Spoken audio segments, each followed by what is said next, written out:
एक असा गणपती ज्याच्या आगमनाने पूर्ण मार्केट जाम झालं। आज तुम्हाला असा गणपती दाखवतो जो जालन्यामध्येच नाही तर पूर्ण महाराष्ट्रामध्ये पूर्ण भारतामध्ये व्हायरल झालेला आहे। तर नमस्कार मंडळी, मी वैभव साठे पाटील। 11 दिवस 11 गणपती सिरीजचा हा आहे तिसरा दिवस। गणपती फेस्टिवल म्हणलं की महाराष्ट्र असो किंवा पूर्ण भारत सर्वांची नजर असते मुंबई किंवा पुणेवरती, पण यावर्षी जालन्यामध्ये बाप्पांचं एवढ्या मोठ्या प्रमाणात आगमन झालं ज्याने हजारोच्या संख्येने पब्लिक तर गोळा झाली, पण इंस्टाग्रामवर सुद्धा मार्केट जाम झालं। असंच एक विघ्नराज गणेश मंडळ ज्याची एक रील जवळपास 12 मिलियन गेली, त्याचं कारण बाप्पाची एवढी सुंदर आणि एवढी मोठी मूर्ती। जालन्यामध्ये बडी सडक भागात तुम्हाला खूप सारे आणि खूप सुंदर सुंदर मूर्त्या दिसेल। राम मंदिर पासून थोड्याच अंतरावरती विघ्नराज गणेश मंडळ या मंडळाचे पहिलेच वर्ष असून जालन्यामध्ये सर्वात मोठा आगमन सोहळा यांनीच ठेवला आणि जालन्यामध्ये पहिल्याच वेळेस गणपती बाप्पाच्या समोर दही हांडीची सलामी सुद्धा देण्यात आली। जालन्यामध्ये पहिलीच बॅलन्सिंग मूर्ती विघ्नराज गणेश मंडळ।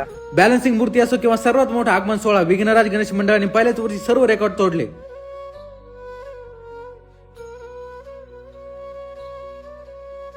लवकरात लवकर या व्हिडिओला 20,000 लाईक पूर्ण करा, कारण येणाऱ्या 11 दिवसात 11 वेगवेगळ्या गणपती दर्शन तुम्हाला या सिरीजच्या माध्यमातून करायला मिळणार आहे। आणि तुमचं आवडतं मंडळ कोणताही कमेंट करून नक्की सांगा। गणपती बाप्पा मोरया, मंगल मूर्ती मोरया।